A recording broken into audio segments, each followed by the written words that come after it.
नवीन कुमार ने मुंगेर जिले के शिक्षकों को अपने अपने क्षेत्रों के सभी दिव्यांग छात्रों का सर्वे आगामी 10 सितंबर तक पूरा करने का आदेश दिया।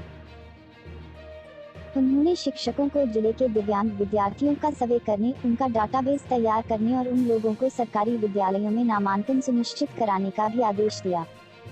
डीएम ने छात्रों को व्हील चेयर, चश्मा, श्रवण यंत्र भी अविलंब उपलब्ध कराने का आदेश दिया। डीएम आज मुंगेर मुख्यालय में जिले के सभी उत्क्रमित माध्यमिक विद्यालय और उच्च माध्यमिक विद्यालयों के प्रधानाध्यापकों के एक दिवसीय उन्मुखीकरण कार्यक्रम को संबोधित कर रहे थे। कार्यक्रम में जिला उप विकास आयुक्त संजय कुमार, जिला शिक्षा पदाधिकारी दिनेश कुमार चौधरी और जिले के कई अनुमंडल अधिकारी भी उपस्थित थे। सूरतगंज बाराबंकी।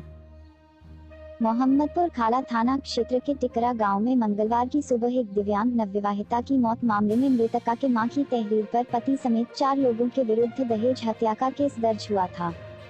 बुधवार की सुबह स्थानीय पुलिस ने आरोपी ससुर व पति को गिरफ्तार कर न्यायालय में पेश किया है, जहां से दोनों को जेल रवाना कर दिया गया।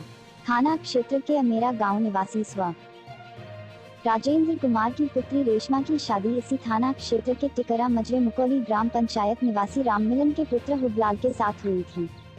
सोमवार की रात मृतका के भाई संदीप को हुबलाल ने रेशमा के लापता होने की सूचना दी थी। मंगलवार की भोर रेशमा का शव घर के बाहर लगे नीम के पेड़ से झूलता पाया गया था। सूचना पर पहुंचे परिवारजनों ने हत्या की आशंका व्यक्त करते हुए हुबलाल, राममिलन, संतोष व शिल्पी 4 लोगों के विरुद्ध केस दर्ज कराया था। सूरतगंज चौकी प्रभारी धर्मेंद्र नाथ मिश्रा ने बताया कि आरोपी पति हुबलाल व ससुर राममिलन को एनुद्दीनपुर आंदीपुर चौराहे से गिरफ्तार कर जेल भेज दिया गया है। अंतर्राष्ट्रीय शूटिंग स्पर्धाओं में 24 गोल्ड, 8 सिल्वर, 3 ब्रॉन्ज मेडल जीतने के बावजूद शूटर व दिव्यांग खिलाड़ी दिलराज कौर को इंसाफ दिलाने के लिए उनकी बुजुर्ग मां गुरदीप कौर बुधवार को अकेले विधानसभा कूच के लिए पहुंच गईं। यहां उन्होंने दिलराज कौर को सरकारी नौकरी न देने के लिए नेताओं और अधिकारियों को जमकर खरी खोटी सुनाई। अपनी बात कहते कहते वह फफक कर रो पड़ी। गुरदीप कौर ने कहा कि अंतर्राष्ट्रीय प्रतियोगिताओं में दिलराज कौर ने देश और प्रदेश का नाम रोशन किया, लेकिन उन्हें सिवाय उपेक्षा के कुछ नहीं मिला। दिलराज कौर करीब 1 माह से गांधी पार्क के सामने नमकीन चिप्स बेच रही है। बेहद निराश और भावुक दिख रही गुरदीप कौर ने कहा कि उन्हें लगा था कि उनकी हालत पर किसी का तो दिल पसीजेगा, लेकिन 1 माह बाद भी सड़क पर एड़ियां घिसने के बाद उन्हें एहसास हो रहा है किसी को उनकी परवाह नहीं है। उनके पति की मृत्यु हो चुकी है, बेटा नहीं है, वह खुद बीमार हैं और उन्हें अपने बाद बेटी की चिंता है। उनके बाद दिव्यांग बेटी किसके भरोसे रहेगी। वह बैरिकेडिंग के पार विधानसभा जाकर अपनी बात रखना चाहती थी। पुलिस ने उन्हें समझा बुझाकर वापस भेजा।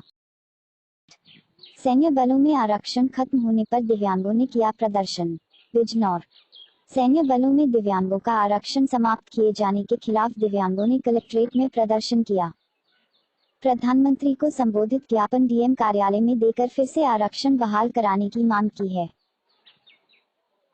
टाउन हॉल पार्क में हुई बैठक में जिलाध्यक्ष सत्येंद्र कुमार ने बताया कि आईपीएस, रेलवे सुरक्षा बल दिल्ली व अन्य कुछ विभागों में सभी लड़ाकू पदों पर दिव्यांगों के लिए आरक्षण खत्म कर दिया गया है। बीएसएफ, सीआरपीएफ, सीआईएसएफ, आईटीबीपी आदि को आरक्षण हटाने वालों की सूची में शामिल किया गया है। कहा कि पहले अधिनियम के अनुसार इन विभागों में दिव्यांगों को 4% आरक्षण का प्रावधान था। नौकरियों में आरक्षण समाप्त होने से दिव्यांगों में असंतोष है। इसके बाद सभी नारेबाजी करते हुए कलेक्ट्रेट पहुंचे और वहां भी प्रदर्शन किया। ज्ञापन में इन विभागों का खत्म किया गया आरक्षण कोटा दूसरे विभागों में बढ़ाने की मांग की गई। ऐसा न होने पर आंदोलन की चेतावनी दी गई। इस दौरान मंडल अध्यक्ष राम जोशी, शहजाद अलवी, मजीद, नियाज अहमद, दयाराम, अमीर हुसैन, राकेश कुमार, साबिर, रतिराम, दयाराम आदि मौजूद रहे। धर्मनगरी की सड़कों पर कंधे पर थैला टांगे घूमने वाले दिव्यांग विजयपाल को लोग अच्छी तरह जानते और पहचानते भी हैं। विजयपाल दिव्यांगता से हारने के बजाय उससे लड़ रहा है। वह बेरोजगार लोगों के लिए प्रेरणा और भीख मांगने वालों के लिए आईना है। हरकी पैड़ी से लेकर कनखल और ज्वालापुर की सड़कों पर घूमकर मास्क और मौज बेचकर गुजर बसर करता है। वह बेहद स्वाभिमानी और किसी के आगे हाथ नहीं फैलाता है। उसकी खुददारी का हर कोई कायल भी है। 26 साल का विजयपाल मुरादाबाद जिले के कांट का रहने वाला है। एक दशक से हरिद्वार में ही रहता है। हरिद्वार में ही 8 साल पहले सड़क दुर्घटना का शिकार हो गया। इससे उसके बाईं हाथ और पैर ने काम करना बंद कर दिया। दुर्घटना से पहले वह हर की पैड़ी के आसपास घूमकर प्रसाद और श्रृंगार का सामान बेचता था। दुर्घटना के बाद दिव्यांग होने पर भी जिंदगी से हार मानकर भीख नहीं मांगी। हर की पैड़ी और आसपास में सैकड़ों बच्चे भीख मांगते हैं। इनमें जवान लोग भी शामिल हैं।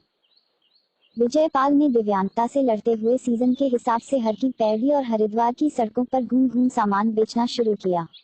यह सिलसिला बीते 8 सालों से जारी है। विजयपाल एक पैर घसीटकर चलता है। कई श्रद्धालु दया पात्र समझकर उसे भीख देने का कोशिश भी करते हैं। वह भीख नहीं लेता, दया दिखाने वालों से सामान खरीदने का आग्रह करता है। कोरोना कर्फ्यू में जब बड़े से बड़े व्यापारी घर बैठ गए थे, विजयपाल ने मास्क और सैनिटाइजर की छोटी शीशियां बेचकर पैसे जुटाए।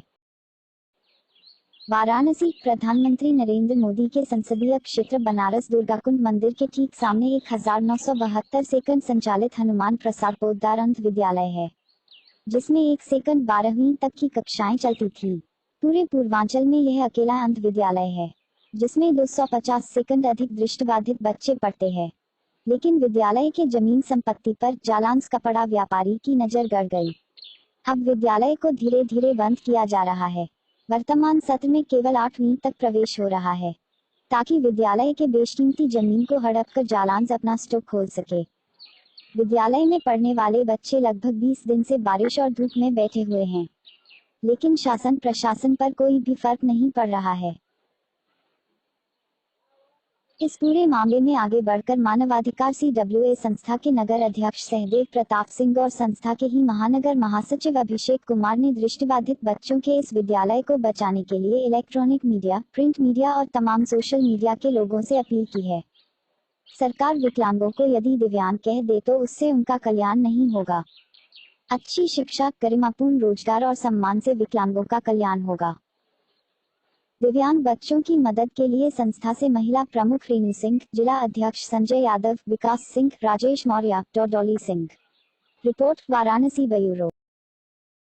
कांग्रेसियों ने गरीब परिवार को दी आर्थिक मदद। लाइव हिंदुस्तान। 26 अगस्त 2021 सुबह के 5:02। प्रतापगढ़। सदर विधानसभा के गोड़े गांव की गीता सिंह का कच्चा मकान बारिश में गिर गया था। उनके एक बेटा दिव्यांग है।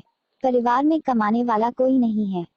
इसकी जानकारी होने के बाद कांग्रेस कार्यकर्ताओं की टीम बुधवार को पार्टी नेता डॉ.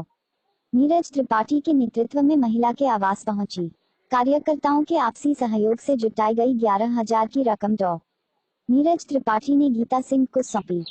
कहा कि जब भी उन्हें जरूरत पड़ेगी कांग्रेस कार्यकर्ता मदद के लिए तैयार हैं। इसके बाद उन्होंने एडीएम शत्रुघ्न वैश्य से वार्ता कर दिव्यांग के मां की मजबूरी बताते हुए आर्थिक मदद दिलाने की मांग की। एडीएम ने आश्वस्त किया कि गरीब महिला को आवास व शौचालय के साथ ही शासन की अन्य योजनाओं का लाभ दिलाया जाएगा। इस दौरान संतोष सिंह, महेंद्र शुक्ल, डॉ. अजय सिंह, रामप्रताप सिंह, प्रेमशंकर द्विवेदी, रामरतन तिवारी, उत्सव भूषण पाल व देवमणि पांडे आदि मौजूद रहे। सदर तहसील में 213 दिव्यांगजनों को बांटे उपकरण।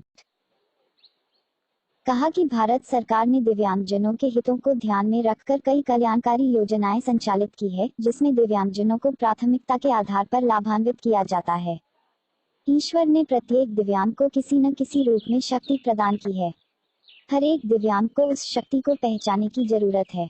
उसका उपयोग सही तरीके से करें तो जीवन में सफल हो जाएंगे।